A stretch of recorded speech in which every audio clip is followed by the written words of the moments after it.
Hello, everyone, and welcome to the Spurs Up Show, the best Gamecocks podcast on the internet. Today is Tuesday, April the 28th, 2020. On today's show, we continue along with the Carolina Classic as we're talking the 2012 South Carolina-Georgia game. Yes, one of the most well-known, remembered, revered games in South Carolina football history. Gamecocks getting the 35-7 win over the Georgia Bulldogs, absolutely throttling Georgia. There was game day, night game at a sold-out Williams-Brice, raucous environment, a game that most say is probably the loudest Williams-Brice Stadium has ever been, and maybe the best night of football that a South Carolina Gamecocks football team has ever played. So I'll talk about that game, my thoughts, my memories on that game as well, some really interesting tidbits involving the game, stuff outside the game, and obviously, again, it's a really fun one to talk about because Carolina absolutely laid the woodshed on Georgia that night in 2012. We also got some news and notes to get into, including the NFL draft, which wrapped up over the weekend,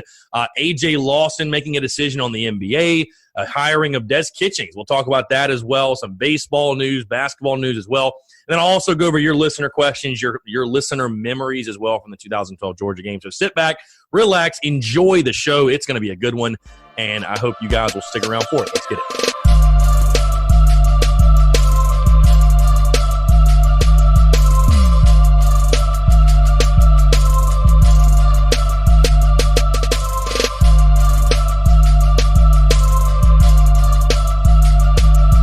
All right, hello everyone. Happy Tuesday. I'm Chris Phillips, your host of the Spurs Up Show. As always, appreciate you guys tuning in. It's good to come to you once again. Hope everyone's having a fantastic week. Like I said, continuing along with the Carolina Classics, breaking down 2012 South Carolina, Georgia in a game that, listen, it doesn't even need the introduction, a game that I don't have to tell you what happened. Every South Carolina fan knows about the 2012 Georgia game and the magic of that night and what happened inside Williams-Brice Stadium. Before we get into everything, though, a couple of housekeeping items.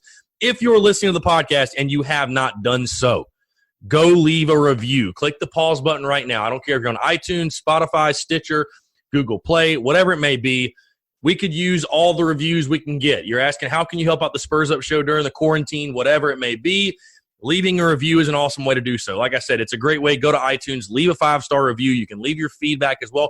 And if there's anything on the show, if you want to leave your feedback on the podcast, whether it be things you like, you don't like, things you want to see more of, things that you don't like about me, I don't care what you want to say. Go leave it there. That's a great place to do it. Get you guys' feedback heard. And I love seeing all the feedback as well. So, again, if you could do me that favor, go leave a 5-star review on iTunes. It helps boost up the podcast and helps other people that maybe haven't heard of the show to find it as well. Also, if you're listening to the podcast, you're not subscribed, I don't know what you're doing. Click that subscribe button so you'll get the daily notifications of the podcast whenever it drops. You can do that on any outlet too. Obviously, you have Apple Podcasts, but Spotify, Stitcher, Google Play, like I mentioned, you can subscribe there. So please be sure, again, if you're a listener and you're not subscribed, I really don't know what you're doing. Hammer that subscribe button again so you get those daily notifications of when the podcast drops. Also, just wanted to make you guys aware once again, I talked about it last week. The craft beer reviews are returning. We released one yesterday on Monday, going to have one Wednesday and Friday as well. So I wanted to make you guys aware. Craft beer reviews are out. Go check those out. It's awesome content. And also, the Twitch streams are rolling. I'm streaming every day around 12:30, 1 o'clock, something like that. But the MLB The Show, the South Carolina Gamecocks baseball season is still going on. We got the 2K going, the basketball stuff. I'm now 2-2 in 2K. I got it back to 500. I eventually said screw it and took over, and I'm playing at South Carolina now, and it's a lot more fun. We've won back-to-back games against Syracuse and Penn State. Depending on when you're listening to this, we've got Ohio State today on today's stream. In a couple streams from now, guys, we're taking on Clemson. So that one will be really, really fun, obviously. But no, the Twitch streams are good stuff. So, again, if you guys are in quarantine, you're kind of still trying to figure things out, get your sports fix, if you will. We're doing Gamecocks baseball and basketball on the Twitch streams. It is a lot of fun. We have a good bit of people tune in. They seem to really enjoy it, and I know it's fun for me. So be sure to tune into that. Again, the content is continuing to roll with the Spurs Up Show, and let's get into today's episode, which is Carolina Classics, continuing along 2012 Carolina, Georgia. Again, this is a game that needs truly no introduction to South Carolina fans. It really doesn't. I mean, you mentioned 2012 Georgia to Gamecock fans. They're going to know exactly what you're talking about. Most fans you ask will actually probably tell you that's their favorite game of all time. You know, you go back. Let's just set the scene here. South Carolina undefeated, 5-0, 3-0 in the conference. Georgia, 5-0, 3-0 in the conference. It's 5 versus 6. Georgia's ranked 5th. Gamecocks are 6th. This is by far Spurrier's best team, I would say. You still had that goon squad defense. You had Connor Shaw, who was established. Marcus Lattimore, obviously. You had Demir Byrd, Bruce Ellington, Busta Anderson. You didn't have Alshon Jeffrey, but you had Ace Sanders. The names and the list goes on and on and on again. But coming in this game, again, huge. The implications in this one were massive, no doubt about it. I'm taking a look here at the 2012 schedule, by the way, and just what games led to this. This was actually an interesting start to the season because I don't really say that South Carolina had a super impressive win to that point. Beating Mizzou at home, I guess, 31-10. That was Missouri's first season in the SEC, but I wouldn't call it, Missouri wasn't ranked. So South Carolina did not have a ranked win at that point. And I think a lot of fans were sort of wondering, what is this South Carolina team? Obviously, the expectations were to win the SEC East and go to Atlanta. For sure was the expectation. But that Georgia game was really the first big test. I wish I remember what the spread was on the game. I feel like South Carolina had to be favored with it being at home, but Georgia was stout that year with Todd Gurley, with Aaron Murray. I mean, they had the names as well. There's a reason they were ranked as high as they were. And you'll remember this started the 3-game stretch that I look back and I'm thinking, who the hell scheduled that all together? Georgia at LSU at Florida. But this game, and I just remember, I was in college. I was in college at this point. I remember riding up, because game days in town, which, man, I really miss game day coming to Columbia. It was good stuff. I miss that big game feeling that we had for this too, because there was no question about it, no doubt that this was not a normal game. And it's Georgia too, and you guys will notice, I just talked about a Georgia game last Thursday. I told you I hate the Georgia Bulldogs, so I'm like, why not just revel in talking about this as well? But I remember riding up on Friday. We decided to ride up Friday, me and a couple buddies. Decided to ride up on Friday, went and saw some friends. We actually now listen to this now. We didn't really have a place to stay. We rode up in my truck. I had a truck back then, believe it or not. We slept in the truck next to, and now that I live in Columbia, I know exactly where it is. I didn't really know 100% at the time, but we slept in the truck next to the bookstore that is closed now, that's next to the Horseshoe. That's like across the street from the Horseshoe, kind of. We literally parked on the road and slept in the truck, believe it or not. Slept in there. So we wake up about 5 a.m., and we're game. We're going. We're golden. I got the full college game day experience, and I thought it was so awesome and so crazy. Obviously we walked around the night before too, and there's fans out there, and everybody's fired up, and all that good stuff.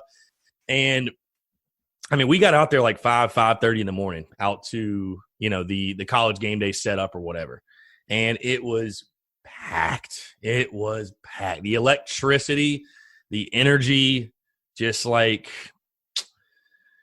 just unlike anything you'd seen, man. Unlike anything we'd seen in a while. It was, I think of all the South Carolina games I've been to and all the atmospheres I've seen, and that was fever pitch. That was arguably the best atmosphere I think I've ever seen or been a part of. But a funny story about that game. So again, we go to college game day, really, really good time. I loved how Georgia fans and Carolina fans are going back and forth each other, and that was where I saw probably my favorite college game day sign ever, which is Aaron Murray, never heard of her. That one was funny. That one was creative. But that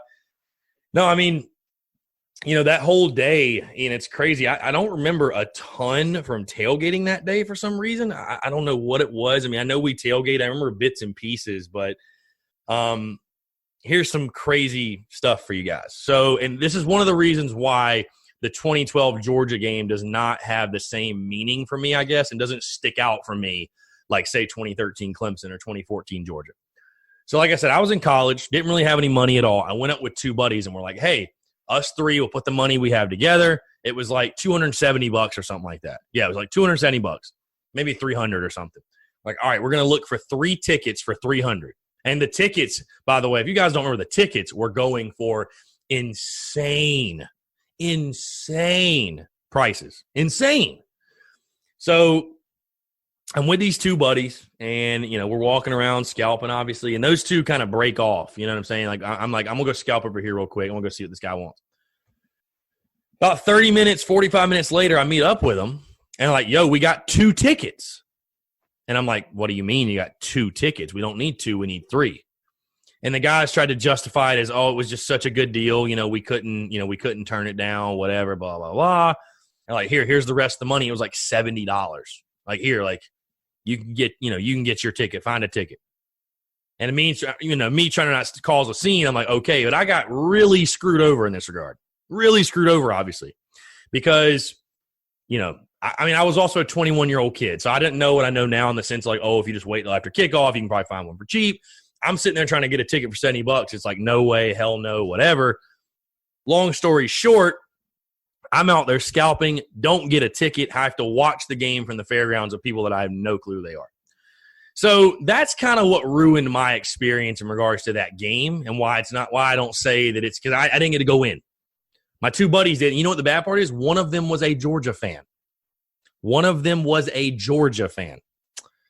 So they went in. I watched in the parking lot, watched in the fairgrounds. So, like, for example, Ace Sanders' punt return, I heard that before I saw it. And anybody that's been to games or, been around there, they know what I'm talking about. I heard it before I saw it. So, I hear the crowd. I knew something good happened. I was still extremely happy. To beat Georgia's ass, like, it was unbelievable. It was a great time. But it definitely did not have the same, like, it wasn't as sweet as it should have been, if that makes sense. So anyways, I snap on those guys after the game. We go home, whatever. We're still buddies, but I was obviously pissed. But just speaking on the game in general, talking with some friends, talking with some buddies, some people that have been Gamecock fans for a long time, and I know most of you, probably all of you would agree, that first quarter was probably the greatest quarter of football that a South Carolina team has ever played. You think about what went down in that game. The tone was set on the Byrd catch, the long throw, and really you could argue Byrd really bailed out Connor Shaw because that was not a great throw. It was underthrown and he had to come back and get it. But that set the tone. Byrd snatching that ball away. You have the passing touchdown early to who caught that first one? Bruce Ellington. Then Busta Anderson gets one on the drag, and then you have the Ace Sanders punt return. And it was at that moment, the Ace Sanders punt return, where you just knew, you just knew what kind of night it was going to be. And South Carolina absolutely boat raced Georgia. You think about it, we were held scoreless in the second quarter, so it was 21-0 at half, then 28-0 going to the fourth quarter. And I remember as a fan, obviously, again, this is all going on, and you're thinking, this is a dream. This is a dream. This is not really happening. But I remember being mad that we lost the shutout. 35-0, you let Georgia go down there and score. I remember being mad that we lost the shutout, to be honest with you, because I was like, this is so much fun, the way we're beating Georgia. What's crazy is I actually had a buddy of mine that I knew that his cousin played football at Georgia, special teamers. He was a special teamer. So he didn't play a ton, but he played on special teams. But he was on that team, that 35-7 team. He was on that team. And, this is like 2014 or something. Like, I'm hanging out with him in Athens, and, like, we're talking or whatever. He literally told me, he's like, dude, I have never experienced something like I experienced at Williams-Brice that night. Like, there's no environment, no atmosphere, nothing that was as nuts as that night in Columbia. And, again, I wasn't in the stadium, but it's pretty easy to see that that was 100% the case.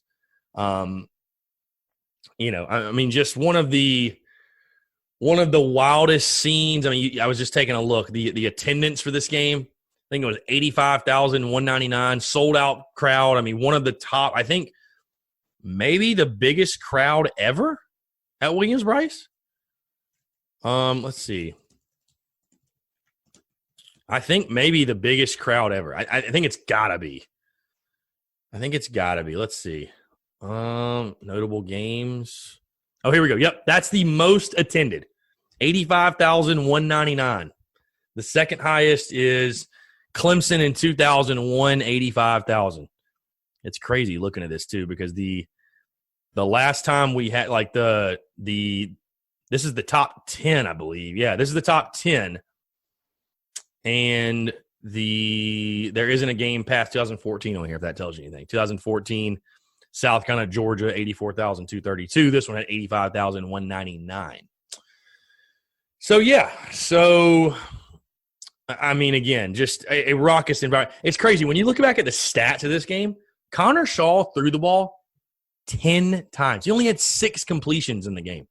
He went 6 for 10 for 162 and 2 touchdowns.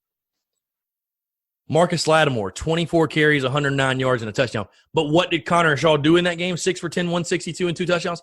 He also ran it 14 times for 78 yards and a score. South Carolina ran for 230 yards as a team. The Gamecock defense was unreal that night. Aaron Murray, 11 of 31. No TDs and a pick. Todd Gurley, 13 carries, 39 yards. Unbelievable, really, when you think about it. Unbelievable. I mean, Georgia only ran the ball 115 yards, 3.2 a carry. I mean, just unbelievable, dude. Just unreal how good that defense was. I mean, we can talk about the offense and the A. Sanders punt return. Those were great.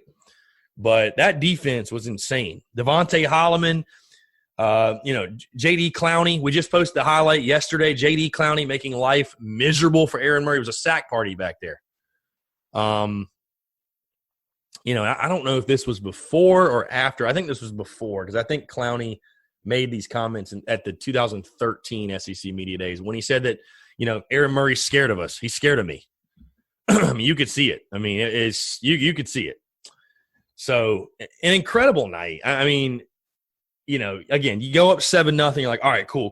Because I think everybody was expecting a really hard-fought game. I think everybody was expecting like a fight, like a knockout, drag-out fight coming down to the wire. Like, I think everybody was expecting it. But I will tell you this, and again, I've said this before, and I say this to my buddies all the time. When we reminisce, talk about old South Carolina football games, old South Carolina games, whatever. It's just so funny because I did not go into that game nervous at all. I was not nervous for that 2012 South Carolina Georgia game because, God, it was just such a different mindset back then. I mean, you went to these games. The question's not if we're going to win. It's just how much are we going to win by? Are we going to blow them out? Is it going to be a close game? What kind of game is it going to be? You just had, like, Spurrier built that confidence. He built that program to have that confidence. It's like, you knew we're going to win. I mean, that's at least how I felt. I really was not nervous. I was like, yeah, we're at home. We have Connor Shaw. We have Lattimore. We're going to win this game. We have Clowney. Like, we're going to win. No doubt. We're going to win this game. One of my favorite moments in this game, the fourth down stand at the goal line. Unbelievable play. DJ Swearinger pointing over to the sideline, to the Georgia guy. Just, again, probably one of the greatest. If you ask any South Carolina Gamecocks football fan, even the old-timers, there will be a lot of them that tell you this was like the greatest night of their life as a South Carolina fan. One of the greatest, for sure. I mean, this game was insane. I mean, like I said, we went up 7-0. I was like, oh, cool, this is awesome. We went up 14-0. I was like, dang, like, let's go. A. Sanders took that punt back. We went up 21-0. I was like, wow. I was like, this is not happening. And, we had Ace on the show, obviously. Was it last summer or right before football season? And Ace talked about that, and it was so cool to hear Ace talk about that punt return because it's to get his perspective, what he saw, the noise, everything. Just crazy. I mean, really just crazy. But, an incredible game. I mean, really an incredible game. Like I said, you ask any South Carolina fan, I mean, one of the greatest nights in Gamecock football history. Getting back to my side of things, though, the personal side, like I said, I met up with my buddies at the truck after the game, and I blessed them out. I mean, I ain't going to lie to you. I bitched them out. I just, obviously being a huge South Carolina fan. And I will say this, though. Everything happens for a reason, right? Right. Honestly, if that moment had not happened, that's basically the moment that spurned me to get season tickets. I was like, I will never let this happen again. I will never miss a big game because of some BS like this. So I said, screw it. So 2013 was the first year that I had season tickets. I had season tickets through the Gamecock Club all the way until 2016. And then, I'd moved to Charlotte. So I was living in Charlotte. It just didn't – I moved to Charlotte in 2015. So maybe 15 was the last year. It definitely was, because 16 I didn't go to the ECU game. Like, I didn't go to a ton of games. I went to a couple games in 16, but not a ton of them. So yeah, I'm pretty sure 15, at least through the school, 15 was definitely the last year that I had them. 15 was definitely the last year that I had them through the school. But obviously I still go, and I still the same way. I don't have them through the school, but I get tickets, whatever. But yeah, it's kind of funny. That's like what sparked me to get them, because I was like, I'll never miss a big game like this ever again. And yeah, but crazy. I don't think a lot of people know. I think a lot of people would be very surprised to know that I wasn't in the stadium that night. And I wasn't. I was standing in the fairgrounds. But an incredible win. I mean, an incredible memory. Just an unreal scene at Williams-Brice that night. The party that went on, that ensued after. And yeah, that's the unfortunate. I didn't even get to go to 5 Points after, because one of the guys wasn't 21. So I couldn't even go. So my buddies, and I'm not going to say any names, but my buddies basically ruined, and I'm not really friends with these guys anymore either way, but my buddies pretty much ruined the night for me, or made it less awesome than it should have been. And that's a lesson learned in life. When you're 21, it's kind of stuff that happens. But either way, it was a great night. I mean, one of the best nights ever to be a Gamecock fan, to beat Georgia the way we did. The setup, I mean, what did we jump to number 2 in the country? Yeah, number 3, excuse me. We were number 3 in the country going to LSU the next week. And I mean, at least me, I mean, listen, I'm 29, so I wasn't, I didn't see the 84 team that was number 1 lose to Navy. So for me, that's the highest ranked I've ever seen a Gamecock team. And I was thinking, whoa, this is crazy. I was like, this is crazy.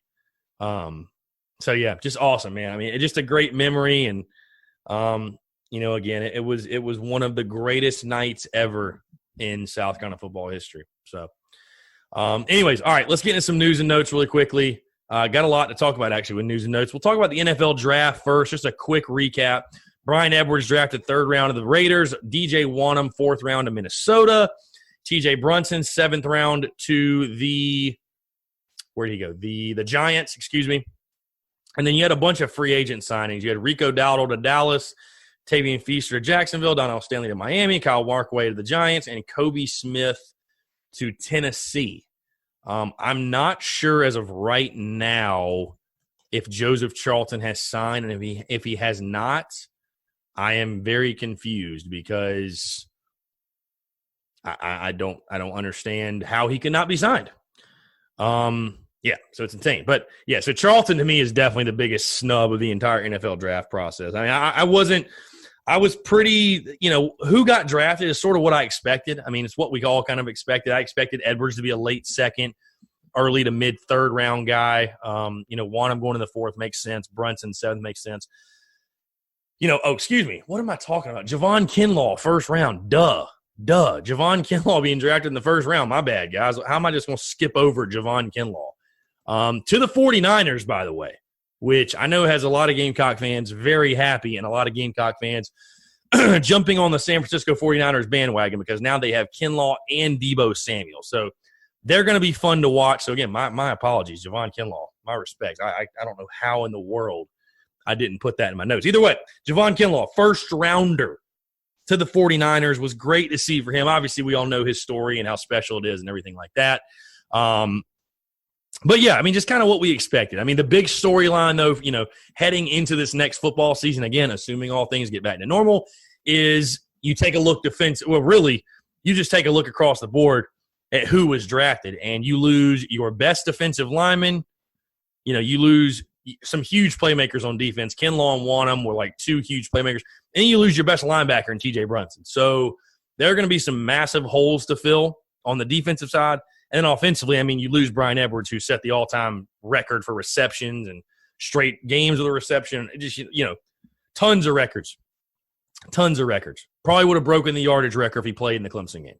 So, a lot of these guys that are being drafted or that were drafted, that's a lot of the questions will center around their losses for sure. But congrats to all those guys. Obviously, great to see Gamecocks going to the the NFL draft like that.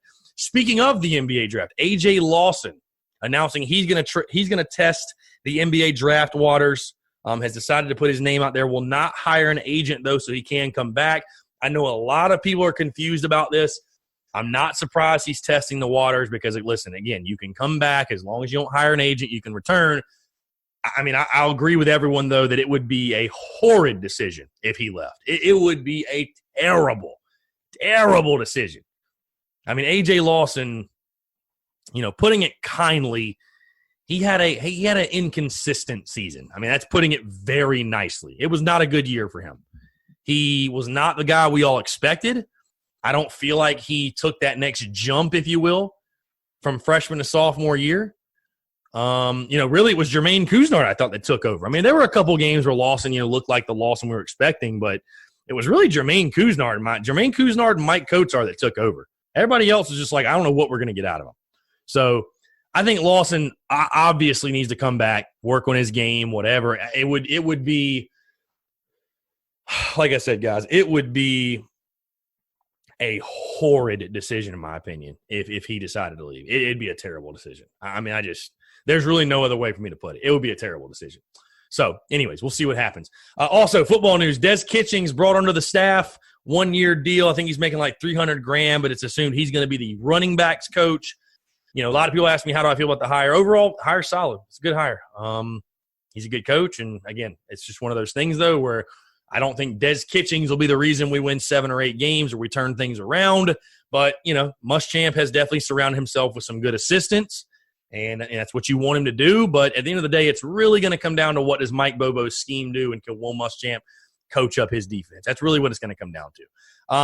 Also, other news, Jax Cash, the catcher, transferring from the baseball team. People asking me, is this an indictment on Kingston, the program? No. I mean, listen, Cash is a good player, good prospect. Watching him in scrimmages, though, not a guy that was going to, he had 2-3 guys ahead of him, and it's just tough. I mean, these guys all want to play, especially, they've all got talent, so I don't blame Cash for transferring. He was going to be behind at least Bowen and Burgess, maybe another. So, well wishes to Jax Cash, not surprised at all, and no, it's not an indictment on, Mark Kingston and his pro. No, it's just that happens all the time. Guys come in. You can go from going to, being, we had Ian Jenkins on the show a couple weeks ago. Literally, he's an example. Guy gets kind of lost in the shuffle. You have the chance to either go to JUCO, go to another school, get a fresh start, get some playing time. You can't get drafted from the bench. That's just the way they look at it. And that's the way you should look at it. So, Jax Cash transferring. Then basketball, Devin Carter.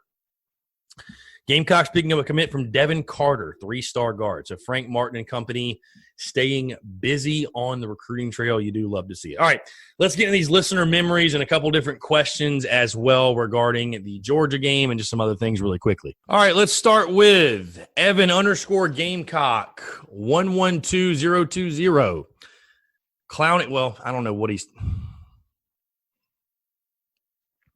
All right, let's start with Troy Engel. Troy Engel talking about the 2012 Georgia game. Clowney throwing Murray like a rag doll with one arm. Yes, it was very entertaining to watch. You could tell Aaron Murray was terrified of J.D. Clowney. And honestly, why wouldn't you be?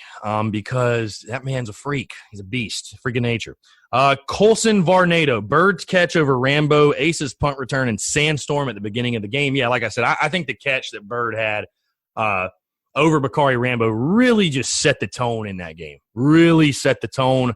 Ace's punt return, again, one of the most memorable and most talked about plays, and it will be forever in Gamecocks history, no doubt in my mind. And the crowd, Sandstorm was insane. The crowd was insane. The atmosphere, that's as good an atmosphere. I mean, listen, again, the attendance record at Williams-Brice, that's as good as an atmosphere as you'll see in college football, period. So, Michael_Brown 18, shutting down Gurley and Marshall. Yeah, like I said, for sure. I mean, you take a look at those guys. Gurley 13 for 39, Marshall 12 for 37. I mean, they got nothing. Those guys got nothing. Marcus Lattimore outrushed them both. So, Grant Payne 4. Devontae Holloman, excuse me. Devontae Holloman diving interception for sure. That was, when you go back and look at that play, that was such a good football play. Such a heads-up football play. So, for sure, that play Somebody else says punt return for sure. Sandstorm was hype. Yeah. So, I mean, a lot of great memories from that game. Is one of the South Carolina games, like I said, one of the best nights of my life as a fan, even though there were external circumstances that the reason I didn't get to go in or didn't have as good a night as I should have. But, I mean, either way, in Gamecock fans' minds and Gamecock fans' life, there are few games that will be as remembered and talked about the way that South Carolina Georgia game is, for sure. So that's going to do it, guys. Appreciate y'all tuning in again. Hope you all have a great Tuesday. Hope you all have a great week. We'll talk again on Thursday. Probably going to be the 2010 Bama game for the Carolina Classics. I haven't decided completely, but that's probably what it's going to be. Until next time, really do appreciate you guys tuning in again. Appreciate all the support, all the love, support through the quarantine stuff. I know we're all kind of still dealing with it. We're still dealing with it, obviously. I know I just saw Charlotte got their stay-at-home order extended. I know Georgia's starting to open stuff back up, but I know everybody's still kind of dealing with the quarantine. So stay safe, stay healthy out there. Take care of yourselves, take care of your family, and we'll talk again on Thursday. Really appreciate you guys tuning in, and we will talk again soon.